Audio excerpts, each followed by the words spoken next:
अभी सावन का महीना आ रहा है और सावन के महीने में आप सबको पता है कि भगवान शंकर की पूजा होती है। शिवरात्रि पर बहुत दूर दूर के लोग हरिद्वार से कांवड़ लेकर के आते हैं। उस कांवड़ में गंगा जल भर करके और पैदल चल करके अपने अपने क्षेत्रों में, अपने अपने गांव में, शहरों में, विभिन्न विभिन्न मंदिरों में उस गंगा जल से भगवान शिव जी का अभिषेक करते हैं। ये कावड़ क्यों लाई जाती है? कब शुरू हुई कावड़ लाना? देखिए, पहले मैं आपको बता दूं कि कावड़ कई प्रकार की होती है। आप लोगों को भी पता होगा, कई कावड़ होती हैं बैठी कावड़, जिसको बैठी कावड़ बोलते हैं। वो बैठी कावड़ क्या होती है, वो कैसे लाई जाती है?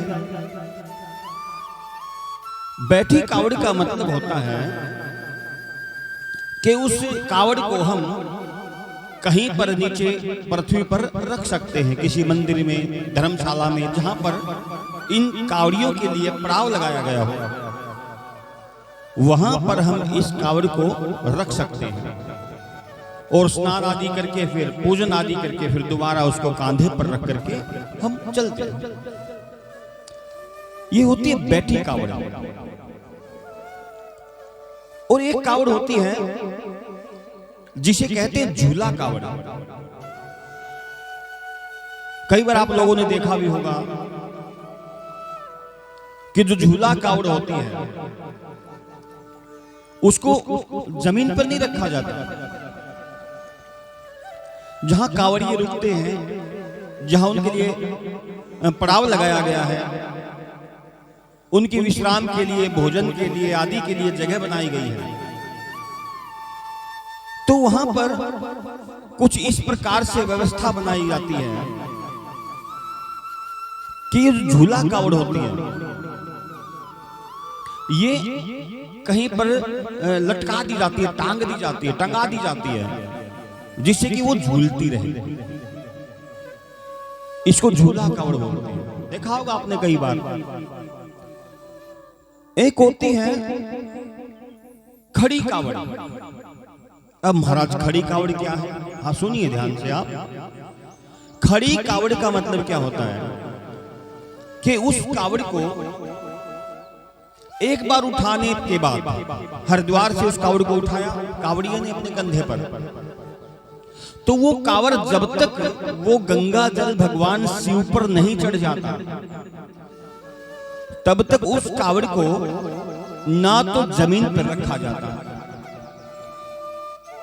ना कहीं पर टंगाया जाता। वो कावड़ कंधे पर ही रहती है। उसको कहते हैं खड़ी कावड़। कई बार आप लोगों ने देखा होगा, मंदिरों में जब कावड़िए आते हैं तो जो खड़ी कावड़ होती है ना, उसे अन्य लोग लेकर के फिर घूमते रहते हैं। देखा आप लोगों ने? हाँ, घूमते रहते हैं। क्यों? क्योंकि वो खड़ी कावड़ होती है, वो कंधे से नीचे नहीं उतरती, कंधे पर रहती है। और एक कावड़ होती है जिसे हम डाक कावड़ बोलते हैं। आप लोगों ने कई बार देखा होगा कि जो कावड़िए होते हैं वो हरिद्वार से जल लेकर के और दौड़ते हुए आते हैं, वो कभी रुकते नहीं है। एक कांवरिया भागा, कुछ दूरी पर दूसरा कांवरिया वहां खड़ा हुआ है। जो आगे जो कांवरिया खड़ा है, उसने उस कांवरिये से वो जल वाली कांवर दी और वो फिर दौड़ने लगा। फिर आगे तीसरा कांवरिया मिलेगा, वो उस जल को लेगा, वो दौड़ेगा। यानी डाक कावड़ का मतलब वो कावड़ कहीं पर रुकेगी नहीं, निरंतर चलती रहेगी। उनका डाक कावड़ का समय भी अलग अलग होता है। वो स्थान की दूरी के हिसाब से समय रखा जाता है। कोई 10 घंटे में कावड़ लेकर के आता है, कोई 21 घंटे का समय देता है। तो ये सब नगर की दूरी के ऊपर निर्भर रहता है कि कितनी दूरी पर वो नगर पड़ता है, कितनी समय पर वहां पर कावड़ पहुंच सकती है।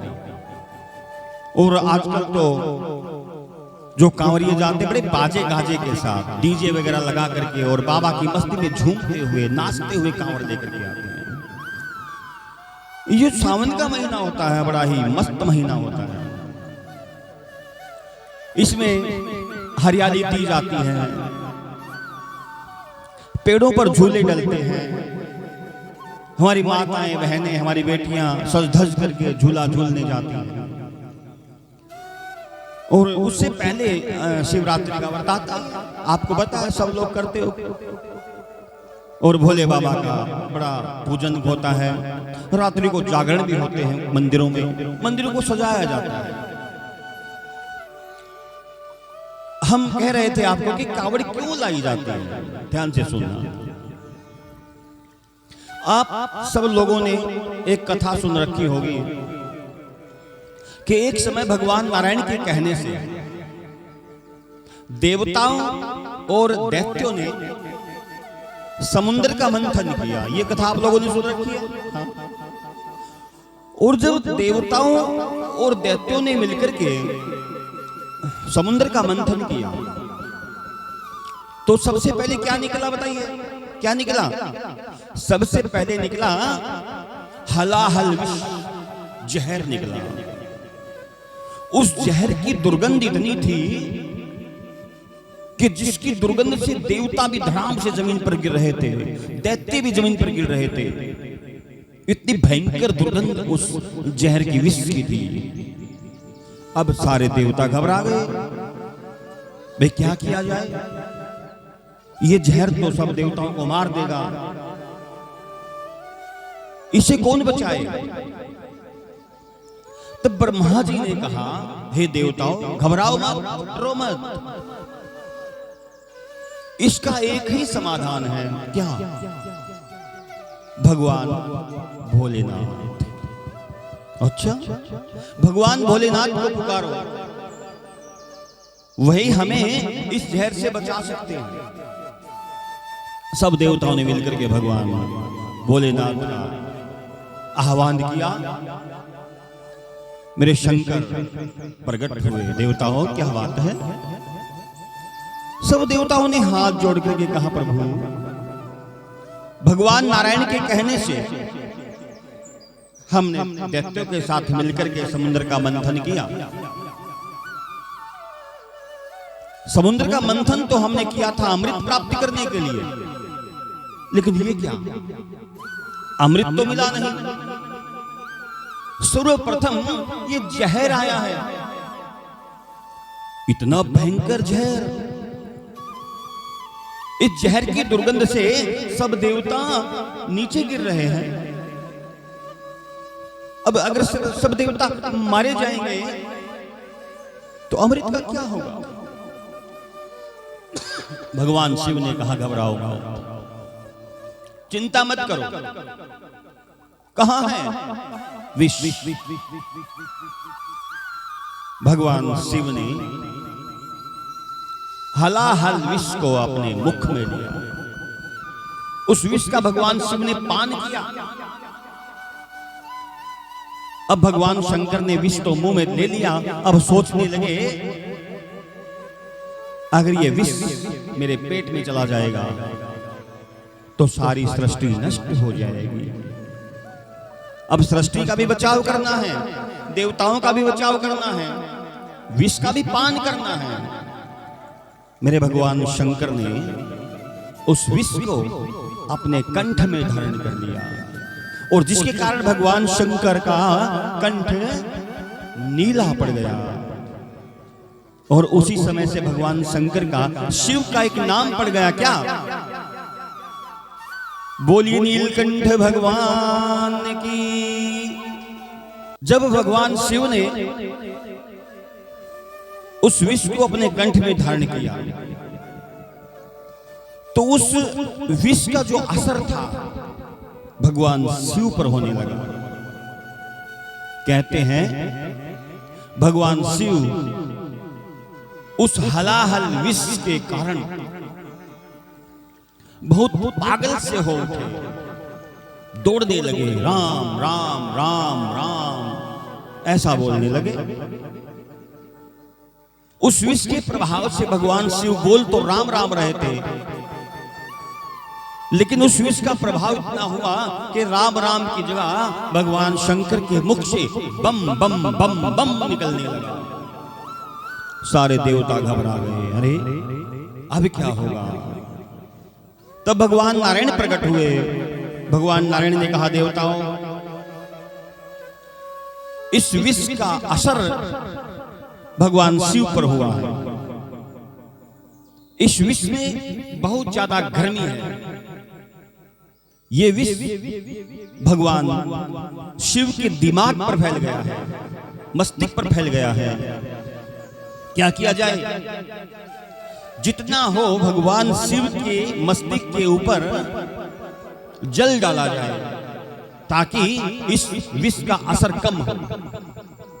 सब देवताओं ने मिलकर के भगवान शिव के मस्तिष्क के ऊपर जल डालना प्रारंभ कर दिया। जल से अभिषेक किया भगवान शिव का,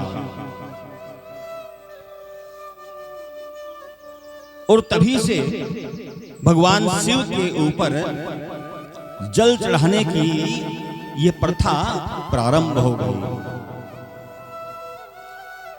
समय अनुसार समय बदलता गया, ये प्रथा आगे बढ़ती गई, और अब इस समय में लोग हरिद्वार से गंगा जल ला करके और भगवान शिव को चढ़ाते हैं, शिव का अभिषेक करते हैं।